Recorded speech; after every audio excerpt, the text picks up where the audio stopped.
ಓಹ್ ಶ್ರಾವಣಿ, ಪ್ರಭಾಕರ್ ಅವರಿಗೆ ಈಗ ನಾನು ಇಂಜೆಕ್ಷನ್ ಮಾಡಿದ್ದೀನಿ, ಸೊ ಅವರಿಗೆ ನಿದ್ದೆ ಬರ್ತಾ ಇದೆ. ಸೊ ಅವ್ರು ಮಲ್ಕೊಳ್ಳಿ. ಒಂದು ಸೆಕೆಂಡ್, ನಿಮ್ಗೆ ಏನಾದರೂ ಡೌಟ್ ಇದ್ದರೆ ನನ್ನ ವಿಸಿಟಿಂಗ್ ಕಾರ್ಡ್ಗೆ ಬಂದು ಕಾಲ್ ಮಾಡಿ. Okay doctor. ಯಾ ಶಾ, ಬಾಯ್ ಬಾಯ್ ಡಾಕ್ಟರ್.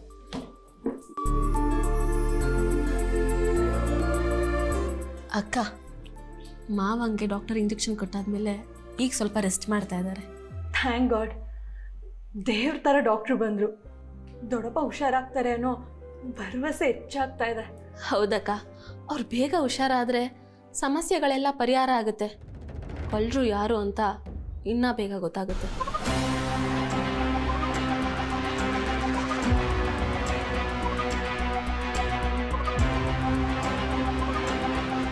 ಕಳ್ಳರು ಸಿಗ್ತಾರಾ ಅಥವಾ ಕಳ್ಳರಿಂದಾನೇ ನಿಮ್ಮ ಮಾವನ ಜೀವ ಹೋಗುತ್ತಾ ನೋಡ್ತಾ ಇರೆ. ಅಯ್ಯೋ ಮರ್ತಿದ್ದೆ, ನಾನು ನೀನು ಟೆಂಪಲ್ಗೆ ಹೋಗ್ಬಿಟ್ಟು ಬರೋಣ. ಇದಕ್ಕಿದ್ದಾಗೆ ಯಾಕಕ್ಕ? ದೊಡ್ಡಪ್ಪ ಹುಷಾರಾಗಲಿ ಅಂತ ದೇವ್ರ ಹತ್ರ ಬೇಡ್ಕೊ ಬರಬೇಕು. ಅವ್ರ ಹೆಸರಲ್ಲಿ ಅರ್ಚನೆ ಮಾಡಿಸ್ಬೇಕು ಅಂತ ಅನ್ನಿಸ್ತಾ ಇದೆ.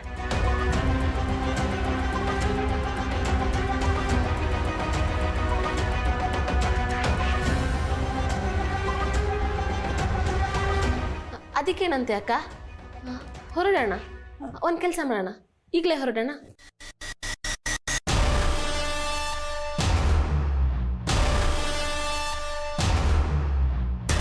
ಆ ದೇವರು ನನ್ನ ಕೆಲಸ ಈಸಿ ಆಗಲಿ ಅಂತ ನಿನ್ನನ್ನು ಕರ್ಸ್ಕೊಳ್ತಾ ಇದ್ದಾನೆ. ಹೋಗಿ ಹೋಗಿ, ಬರಬೇಕಾದ್ರೆ ಹೂವಿನ ಹಾರ ಥರದ್ದು ಮರಿಬೇಡಿ. ಮನ್ವಿ, ನನಗೂ ದೇವಸ್ಥಾನಕ್ಕೆ ಹೋಗಬೇಕು ಅಂತ ಅನಿಸ್ತಾ ಇದೆ. ಬೇಡ ಕಣೆ, ದೇವರು ದೇವಸ್ಥಾನದಲ್ಲೇ ಇರಲಿ ಅನ್ನೋದು ನನ್ನ ಆಸೆ. What do you mean? ನೀನು ದೇವಸ್ಥಾನಕ್ಕೆ ಹೋದರೆ ದೇವರೇ ಓಡೋಗ್ತಾನೆ, ಅದಕ್ಕೆ. ಶಡಪ್. ಓಕೆ, ನಾನು ಒಂದು ಹರಕೆ ಕಟ್ಕೊತೀನಿ. ಆದಷ್ಟು ಬೇಗ ಆ ಪ್ರಭಾಕರ್ ಅಂಕಲ್ ಮತ್ತು ಶ್ರಾವಣಿ ಈ ಮನೆ ಬಿಟ್ಟು ಹೋಗಲಿ ಅಂತ. ನಿಂಗೆ ಒಳ್ಳೆಯವ್ರ ಜೊತೆ ಇದ್ದು ಬದುಕೋಕೆ ಬರಲ್ವಾ? ಅದಕ್ಕೆ ಹೇಳ್ತಾ ಇರೋದು, ಹರಕೆ ಕಟ್ಕೊತೀನಿ ಅಂತ. ನಿನಗೆ ಒಳ್ಳೆಯವ್ರು ಯಾರು ಕೆಟ್ಟವರು ಅಂತ ಇನ್ನೂ ಅರ್ಥನೇ ಆಗಿಲ್ಲ. ಹೋಗು, ಅಟ್ಲೀಸ್ಟ್ ಆ ದೇವರಾದರೂ ನಿನಗೆ ಒಳ್ಳೆಯವ್ರು ಯಾರು ಕೆಟ್ಟವ್ರು ಯಾರು ಅನ್ನೋದನ್ನು ಅರ್ಥ ಮಾಡಿಸ್ಲಿ.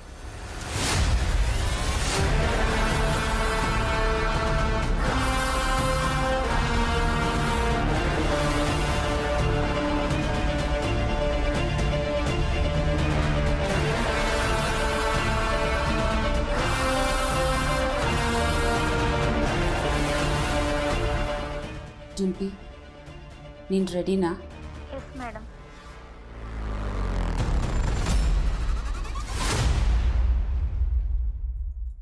ಅಮ್ಮ, ಈ ಸರಿ ರಕ್ಷಾಬಂಧನಕ್ಕೆ ನಾವು ಹಳ್ಳಿಗೆ ಹೋಗ್ತಾ ಇದ್ವಿ.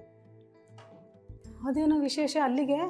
ನಾವೆಲ್ಲರೂ ಅಲ್ಲಿಗೆ ಹೋಗಿ ತುಂಬ ದಿನ ಆಗಿತ್ತಲ್ಲಮ್ಮ, ಅದಕ್ಕೆ ಈ ಸಾರಿ ರಕ್ಷಾಬಂಧನಕ್ಕೆ ಅಂತ ಎಲ್ರೂ ಕರ್ಕೊಂಡು ಅಲ್ಲಿಗೆ ಹೋಗೋಣ ಅಂದ್ಕೊಂಡಿದ್ದೀನಿ. ವರದಾ, ಮನೆ ಎಲ್ಲ ಧೂಳಾಗಿರುತ್ತೆ ಕಣೋ. ಅದಕ್ಕೆಲ್ಲ ವ್ಯವಸ್ಥೆ ಮಾಡಿದ್ದೀನಮ್ಮ. ಪ್ರಿನ್ಸಿಪಲ್ಗೆ ಆಲ್ರೆಡಿ ಹೇಳಿದ್ದೀನಿ. ಪ್ರಿನ್ಸಿಪಲ್ಲ? ಅದ್ಯಾರೋ? ಇನ್ಯಾರಮ್ಮ? ಚಿಕ್ಕಜ್ಜಿ, ನಿನ್ ಡಾರ್ಲಿಂಗ್ ಚಿಕ್ಕಮ್ಮ. ಪ್ರಿನ್ಸಿಪಲ್ ತರ ಸ್ಟ್ರಿಕ್ಟ್ ಆಗಿ ಎಲ್ರಿಗೂ ಹೆದರ್ಸ್ಕೊಂಡು ಈ ರೂಲ್ಸು ರೆಗ್ಯುಲೇಷನ್ಸು ಶಾಸ್ತ್ರ ಸಂಪ್ರದಾಯ ಅಂತ ಕಿರ್ಚಾಡ್ಕೊಂಡಿರ್ತಾರಲ್ಲ ಅವ್ರೆ. ಯಪ್ಪ, ಇಂಥ ಬಜಾರಿ ಅಜ್ಜಿ.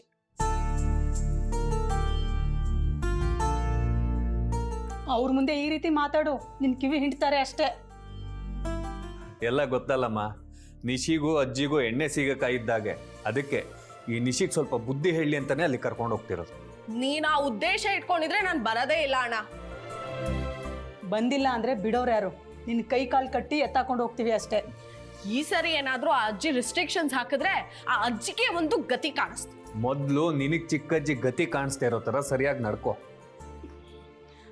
ವರದಾ, ಚಿಕ್ಕಮ್ಮನ ನೋಡಿ ತುಂಬ ವರ್ಷಗಳಾಯಿತು ಕಣೋ.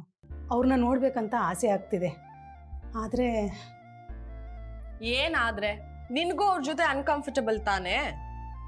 ವರದಾ, ಅಭಿ ಆದ್ಯ ಎಲ್ಲ ಬರ್ತಾರೆ ಕಣೋ.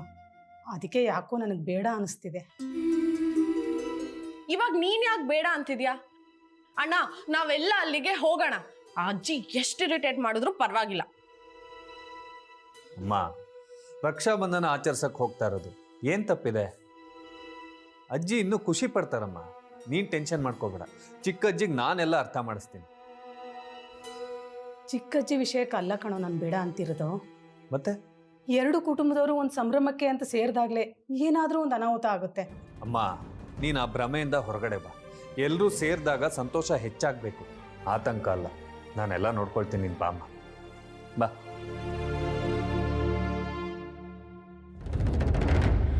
ಅಮ್ಮ ಹೇಳಿದ್ದು ಕರೆಕ್ಟ್. ಎಲ್ಲರೂ ಸೇರಿದಾಗ ತಾನೇ ಪ್ರಾಬ್ಲಮ್ಗಳು ಕ್ರಿಯೇಟ್ ಆಗೋದು. ಪ್ರಾಬ್ಲಮ್ ಕ್ರಿಯೇಟ್ ಆಗಿಲ್ಲ ಅಂದರೆ ಏನಂತೆ, ನಾನಿದ್ದೀನಲ್ಲ ಕ್ರಿಯೇಟ್ ಮಾಡೋದು. ಈ ಪ್ರಾಬ್ಲಮ್ ಕ್ರಿಯೇಟರ್ ನಿಶಿ ಇರಬೇಕಾದ್ರೆ ಯಾರು ನೆಮ್ಮದಿಯಿಂದ ಇರೋ ಹಾಗಿಲ್ಲ.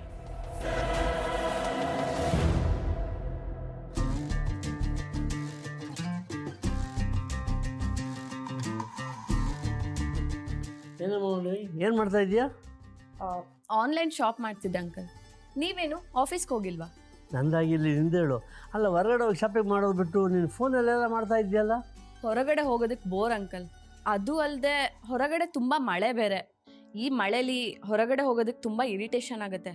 ಅದು ಅಲ್ಲದೆ ಟ್ರಾಫಿಕ್ ಬೇರೆ ಜಾಸ್ತಿ ಇದೆ. ಮಳೆ ನಿಂತ ಮೇಲೆ ಸಂಜೆ ಹೋಗ್ತೀರಾ? ಸದ್ಯಕ್ಕೆ ಹೊರಗಡೆ ಹೋಗೋ ಪ್ಲಾನ್ ಇಲ್ಲ ಅಂಕಲ್.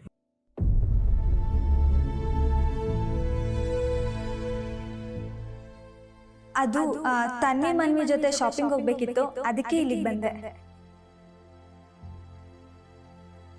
ಇವತ್ತೇನು ತುಂಬ ವಿಚಾರಿಸ್ತಾ ಇದ್ದೀರಾ? ನಿಮ್ಗೇನಾದರೂ ಬೇಕಾಗಿತ್ತಾ ಅಂಕಲ್? ಹಾಗೇನಾದ್ರೂ ಇದ್ರೆ ಹೇಳಿ, ನಾನೇ ಆನ್ಲೈನಲ್ಲಿ ಶಾಪ್ ಮಾಡಿ ತರಿಸ್ತೀನಿ. ನನಗೇನು ಬೇಡಮ್ಮ, ಆದರೆ ಡಿಂಪಿ ಜೊತೆಲಿ ಹೊರಗಡೆ ಹೋಗೋ ಪ್ಲ್ಯಾನ್ ಇತ್ತು ಅಂತ ಅಂದ್ಕೊಂಡೆ. ಡಿಂಪಿ ಜೊತೆನಾ? ನಾನು ಯಾಕೆ ಡಿಂಪಿ ಜೊತೆ ಹೋಗ್ಲಿ ಅಂಕಲ್? ಆಫೀಸ್ ಕೆಲಸ ಮಾಡೋರ್ನ ಜೊತೆಲಿ ಕರ್ಕೊಂಡು ಓಡಾಡಿದ್ರೆ ಆಫೀಸ್ ಕೆಲಸಕ್ಕೆ ತೊಂದರೆ ಆಗಲ್ವಾ? ನಾನು ಯಾವಾಗಾದ್ರೂ ಡಿಂಪಿ ಜೊತೆ ಹೊರಗಡೆ ಹೋಗಿರೋದನ್ನ ನೋಡಿದ್ದೀರಾ?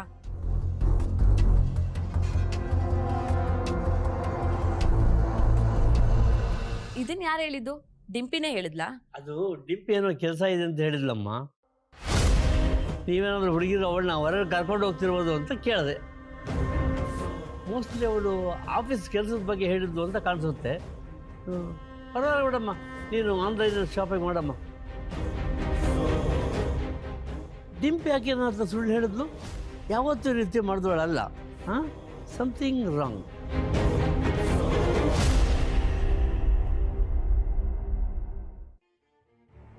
ನೀವು ದೇವಸ್ಥಾನಕ್ಕೆ ಹೋಗೋಣ ಅಂತ ಹೇಳಿದ್ ಕೇಳಿ ನನ್ಗೆ ಆಶ್ಚರ್ಯ ಆಯಿತು. ಆಮೇಲೆ ಗೊತ್ತಾಯ್ತು ಈ ವಿಷಯಕ್ಕೆ ಅಂತ. ಮಮತಾ ಅವ್ರ ದೃಷ್ಟಿಯಲ್ಲಿ ಮನೇಲಿ ನಾನಿಲ್ಲ, ಪವಿತ್ರ ಕೂಡ ಇಲ್ಲ. ಈಗ ರೂಮಲ್ಲಿ ದೊಡ್ಡಪ್ಪ ಒಬ್ಬರೇ ಇದ್ದಾರೆ. ಇವಾಗ ಅವ್ರನ್ನ ಅಟ್ಯಾಕ್ ಮಾಡಕ್ಕೆ ಸರಿಯಾಗಿರೋ ಟೈಮ್ ಅಂತ ಅನ್ಕೊಂಡಿರ್ತಾರೆ. ಹೇಗೆ ಹೇಳ್ತೀರಾಕ ಅವ್ರು ಇವತ್ತೇ ಅಟ್ಯಾಕ್ ಮಾಡ್ತಾರೆ ಅಂತ? ಡಾಕ್ಟರ್ ರೇಖಾ ಅವ್ರ ಮನೆಗೆ ಬಂದಾಗ ಕಲ್ಯಾಣ್ ಅವರು ಮತ್ತೆ ಮಮತಾ ಅವರು ಏನೋ ಗುಸುಗುಸು ಅಂತ ಮಾತಾಡ್ತಾ ಇದ್ರು. ಅದಲ್ದೆ ಅವ್ರೇನೋ ಪ್ಲಾನ್ ಮಾಡ್ತಿದ್ದಾರೆ ಅಂತ ನನಗೆ ಅನಿಸ್ತಾ ಇದೆ. ಅದಕ್ಕೆ ಮಮತಾ ಅವ್ರ ಮುಂದೆ ನಾವು ದೇವಸ್ಥಾನಕ್ಕೆ ಹೋಗೋಣ ಅಂತ ಹೇಳಿದೆ. ಎಷ್ಟು ಧೈರ್ಯ ಅಕ್ಕ ಅವ್ರಿಗೆ! ಮನೇಲೆ ಇಬ್ಬಿಬ್ರು ಮೇಲೆ ಅಟ್ಯಾಕ್ ಮಾಡಿ ಕೊಲ್ಬೇಕು ಅಂತ ಅನ್ಕೊಂಡಿದಾರಲ್ಲ, ಹೇಗಾದ್ರೂ ಮನ್ಸು ಬರುತ್ತೆ ಅವ್ರಿಗೆ? ಘಟಕರಿಗೆ ಮನೆ, ರಸ್ತೆ, ಸ್ಮಶಾನ ಯಾವುದು ಅರ್ಥ ಆಗಲ್ಲ. ಪ್ರಾಣಿಗಳ ತರ ಒಬ್ರನ್ನ ಕೊಂದು ಬದುಕಬೇಕು ಅಂತ ಡಿಸೈಡ್ ಮಾಡ್ಕೊಂಡ್ಬಿಟ್ಟಿದ್ದಾರೆ. ನಾನಂತ ಕಟುಕರು ಮಧ್ಯದಲ್ಲಿ ಬದುಕ್ತಾ ಇದ್ದೀನಿ ಅನ್ನೋದೇ ನನಗೆ ದುಃಖ. ಅಕ್ಕ, ನಿಮ್ ಧೈರ್ಯನ ಮೆಚ್ಬೇಕಾದ್ದೆ ಅಕ್ಕ. ನಿಮ್ ಸ್ಥಾನದಲ್ಲಿ ಯಾರೇ ಇದ್ದಿದ್ರು ಎದುರುಕೊಂಡು ಓಡೋಗಿರೋರು. ಭವಿಷ್ಯ ನಾನೇ ಇದ್ದಿದ್ರು ಇವ್ರುಗಳನ್ನ ಫೇಸ್ ಮಾಡೋ ಧೈರ್ಯ ನನಗ್ ಬರ್ತಾ ಇರ್ಲಿಲ್ಲ ಅನ್ಸುತ್ತೆ. ನೀವು ಮಾವಂಗೆ ವರವಾಗಿ ಸಿಕ್ಕಿದ್ದೀರಾ. ಇಲ್ಲ ಬಿಂದು, ಅವ್ರು ನನಗೆ ಸಿಕ್ಕಿರೋದೆ ವರ ಅಂತ ಅನ್ಕೊಂತೀನಿ. ಅವ್ರ ಋಣ ನನ್ನ ಮೇಲೆ ತುಂಬಾ ಇದೆ, ಅದನ್ನ ನಾನು ತೀರಿಸ್ಬೇಕು. ಅದಕ್ಕೆ ಈ ಹೋರಾಟ ಮಾಡ್ತಾ ಇರೋದು. ನಾನು ಹೆಚ್ಚು ಪ್ರೀತಿ ಮಾಡೋ ವ್ಯಕ್ತಿನ ಕೊಲ್ಲೋಕ್ ಹೊರಟಿರೋ ಇವ್ರನ್ನ ರೆಡ್ ಹ್ಯಾಂಡ್ ಆಗಿ ಹಿಡ್ದು ಶಿಕ್ಷೆ ಕೊಡ್ಬೇಕು. ಅಲ್ಲಿವರೆಗೂ ನನಗೆ ಸಮಾಧಾನ ಇಲ್ಲ ಬಿಂದು. ಇವತ್ ಸಿಗಾಕೊಳ್ತಾರೆ ಬಿಡಿ ಅಕ್ಕ ಕಳ್ರು. ಇಲ್ಲಿ ಕೂತು ಮಾವನ್ ರೂಮ್ಗೆ ಯಾರು ಬರ್ತಾರೆ ಯಾರು ಹೋಗ್ತಾರೆ ಅದನ್ನ ನೋಡೋಣ.